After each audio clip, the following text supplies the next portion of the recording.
COD was a big part of my childhood, but not for the usual reason that a lot of people around me had. You see, while the people around me were grinding camos, I was fighting for my goddamn life inside of a mental asylum with a German, American, Russian, and Japanese man stereotype. And it was probably... No, not probably. It was some of the best memories I've ever had. To this day. Besides those goddamn Xbox 360 headsets, dude. And they always had static, and their mom was vacuuming in the background, and then you would go down, it would devolve into the most horrendous shit talking you've ever heard. Dude, they would get personal. Alright, they would like post your social security on 4chan. It was bad. Then you would friend them and invite them to a private game to play for 12 hours. Point being is that I played a lot of this game mode. It resonated with me a lot, and I genuinely think that I would not be the same person today without that game mode. The story of the Ultimus timeline was fucking mint. Eventually having to say goodbye to the OG characters I knew from Black Ops 1 and Black Ops 2 was very sad. I want to go back.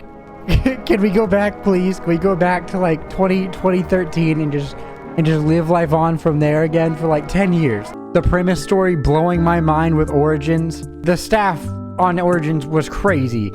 I always got the win one because it was the coolest to me. But for preparation in Black Ops 6, I wanted to go back and look at probably what is the most vast and by a lot considered to be the peak of zombies, me included. Black Ops 3. I wanted to see if it's just as fun as I remember. It is, by the way. I had no doubt in my mind. So let's talk about it. Black Ops 3, whenever it was released, had a lot to live up to, with Mob of the Dead, buried fucking Origins, as I mentioned earlier. Everyone was biting their fingernails wondering what the next big zombie storyline and map was. So whenever it released with Shadows of Evil, and a whole new set of characters, people were like, what is this? What the fuck? Where are the guys, the boys that we know? The pals. My good time pal, my boy. They were taken back. Angry. Befuddled, even. Even me, whenever I was younger and this game first came out, my mind wasn't the most open, and I quickly shut it out for some reason. But after a little bit, and as it's aged, the community warmed up to it a lot, and I actually really enjoy this map today. I was too fast to be befuddled. Too quick to it. The Wonder Weapon was super cool. The Apothicon servant would shoot black holes and suck up zombies. The look and feel of the map made me feel like I was playing LA Noire. Made me feel like a 1980s detective. With Jeff Goldblum, oh my god. This was a very solid launching point for the game. The map was ambitious, it looked great, it played good, and had a really good flow to it. And everyone wanted to see what the future held. It held a lot, by the way. I just wanted you to know that. The layout of the map was very interconnected, with you spawning in an alleyway to a central area that linked to each of the districts that correlated with a certain character, with little broken bottles to let you know where all the perks were. Thank you, devs. That was very cool of you. I love you. Keep doing it. Similarly to that of the Ghost mode in Mob of the Dead, you had a Beast mode, and it was very satisfying whenever you learned how to use it. The first couple of times playing the map back in the day, I had no fucking clue what to do.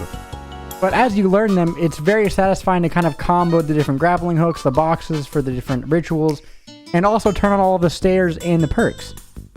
Getting everything in like one run feels like hitting a crazy combo in Tony Hawk in a Tony Hawk Pro Skater game. I remember playing the map and seeing the Margwas for the first time very vividly and being like, ah! What am I doing? I'm sweating. It's so hot in here. It also came with similar rounds to that of the Hellhound round, but this time with meatballs and insects that splurge on you. The rituals combined with an excellent Easter egg, the new Wonder Weapon, a new set of characters, and starting off what is by most to be considered the golden era of zombies is crazy. Shadows of Evil holds a very special place in my heart because it marked the beginning of the end in some ways. Please, Black Ops 6 be good. Please. Now, Cold War was good, don't get me wrong. I love their zombies, and in fact, I enjoyed it very much. It's been so long. And I'm very thankful for it. There was also Dead Ops Arcade 2. I don't really know what to say about that one. Dead Ops Arcade 2 is something that I enjoy very much. Dead Ops Arcade 1 I enjoyed also. But the addition of Dead Ops Arcade 2 allowed you to actually enter in first person, which was something that I've always wondered in Black Ops 1 was, what if this played like a normal zombies map? I know a lot of people don't like the Dead Ops Arcade, but for me, I would use it back in the day whenever I got tired of the normal zombies and just kind of wanted to like talk with my friends on the Xbox 360 very shitty party chat. And I use it in the same way in Dead Ops Arcade 2. You ever wondered what it was like to defend a castle from a bunch of zombies? No. Okay, no, you haven't thought that. Okay. Me neither. That'd be weird. Eisendrache is my goat, man. I love the way the map looks, I love the map itself, and I love the story. Dempsey, no! No! This map is a lot of fun, and it gets going pretty quick. I mean, the bows are insane. Oh my god, the bows. What intrigued me to this map originally whenever it came out was the fact that it's kind of similar to Origins with the elemental wonder weapons. Instead of staffs, it's bows. But it also kind of had some of Mob of the Dead in there, but instead of wolves, it was dragons. I mean, sure, it's a little monotonous to feed the dragons after you know the map and you just want to get it over with, but it only takes like 10 minutes. It also brings back the Panzer, dude, let's go! But once you get all the bows and everything set up, that is where the real fun begins. Gathering the pack-a-punch is easy, and the pack area is honestly really cool. I love it. I love the fucking rocket, and you'll die if you don't get back into the pathway in time. I liked it a lot. It was awesome. And on top of all this, we also get to see our boys again. Our boys! And one of the boys from the old pair. No! Just one of my favorite maps, and I'm always gonna remember this. Next up is Zetsubo no Shima. Alright, I get it, okay? Some of you absolutely despise this map. I kind of like it. Okay, now hold on! Hold on! Before you go to the comments and you start commenting like Cambodia is cringe, let me try to sell it to you, okay? Let me be a door-to-door salesman really fast. Knock, knock, open the hell up. We're talking about this map. The power may be a little annoying. You know, scratch that. The power's fucking annoying, okay? I get that. And the wonder weapon with that one fucking part in the tunnel with the water, that will kill you. I died to this. Call me noob all you want. I did die to this one time while recording, and I was furious. But I love the way the map looks, and I actually really like the way that the map plays, and the wonder weapon's one of my favorites. The wonder weapon acts similarly to that of the wonder weapon from Die Rise, where it puts a giant puddle on the ground, but instead of slipping and making zombies fall, it grows out of their body and then explodes them. This map added so much for the lore. And again, you get to see our boys with one of the old characters. Takeo, no, I'm joking. That bit's over. We're not doing that anymore. Takeo was a character that we didn't really know a lot about. Okay, if you've been a fan for zombies for a while, he's a very stoic Sigma character. And the Easter egg cutscene where Takeo is talking to himself, and there's that moment where the deep Takeo comes out is so huge, and I love it so much. Does the special enemy for this map suck ass? Yes, it does. But they're not that bad to control if you have the wonder weapon. I also loved the boss fight with the spider. I thought it was cool. I love that you have to get the wonder weapon to open it, and then the boss fight itself is pretty cool, although sometimes it's really annoying, but I like the boss design a lot. Okay, I love the spider design, I love the cave, I love the fact that you get to see where the Widow's Wine's actually made. That's cool. So does this map play the best? Absolutely fucking not. But does it look awesome? Yes. Does it add so much for the lore? Absolutely. Does it have a badass wonder weapon? Yeah. Are the spiders cool? Yeah. But fuck that part. Fuck that part. That part sucks ass. So, yes, I love this map, and it is genuinely one of my favorites. Flame me in the comments. Go for it. But that's really all I had to say for this map. The next up is Gorod Krovi. This map right here is legitimately my favorite map. The setting of Stalingrad is so cool to me. I'm a big history nerd. I love historical battles. Stalingrad was one of the most deadliest battles in history, in recorded history, with squads of Russian soldiers being thrown a gun and an ammo crate and being told that, hey, if the guy with the gun dies, pick up his gun and keep going. What the fuck? So being put in an actual historical setting like this was really cool. And then they added dragons.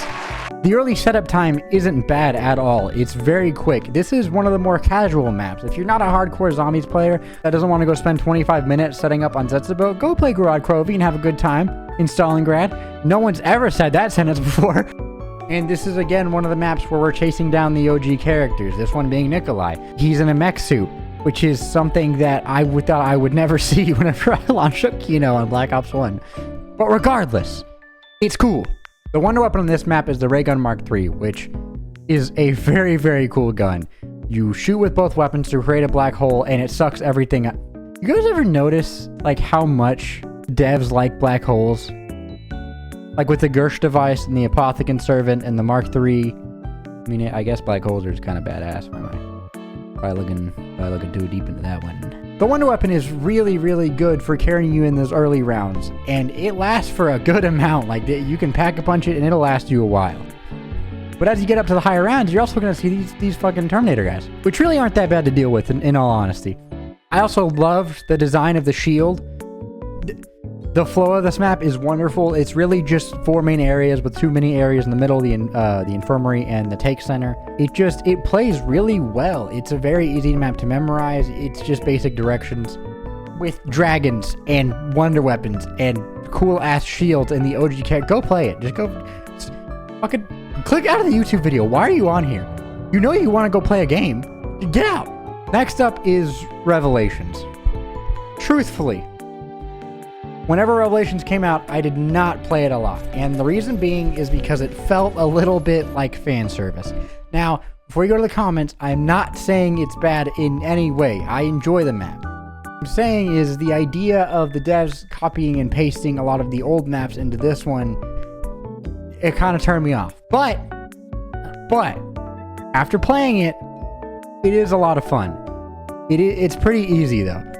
It's also pretty great how well they blended all the maps together. There's not a lot of new original areas and not a lot of new original weapons. You kind of take your pick from the classic wonder weapons, except a handful that didn't make it, and then you kind of just chill out and have fun.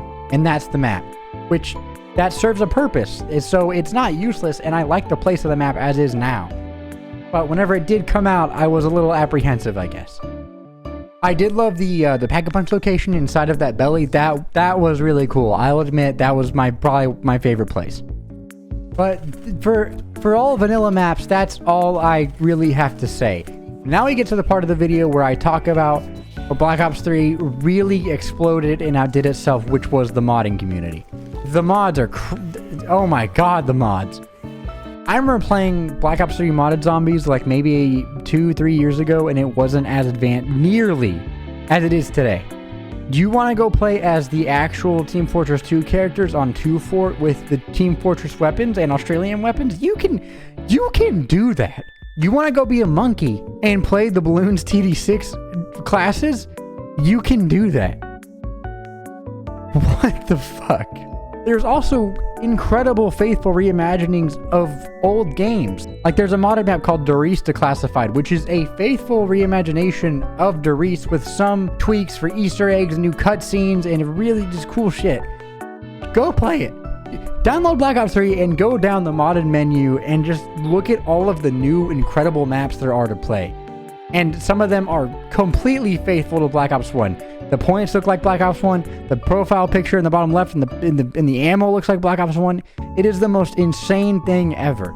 The fact that there is a community of people who are making sure that zombie fans are full and fed and just have all of the content in the world is absolutely insane to me. And if you're a dev or a map maker that is watching this, thank you. I love you so much. That is what made this game so incredibly vast, and the best zombie experience, in my opinion, was the 14 different maps we got with Zombie Chronicles and the DLCs, plus the literally infinite amount of maps that you could ever want to play in your life. Black Ops 6, please be good. That is all I really had to say. I appreciate you very much for watching up until this point, and if you have, please click subscribe. It would mean the absolute world to me. I will see you guys next time. I love you guys. Have a good day.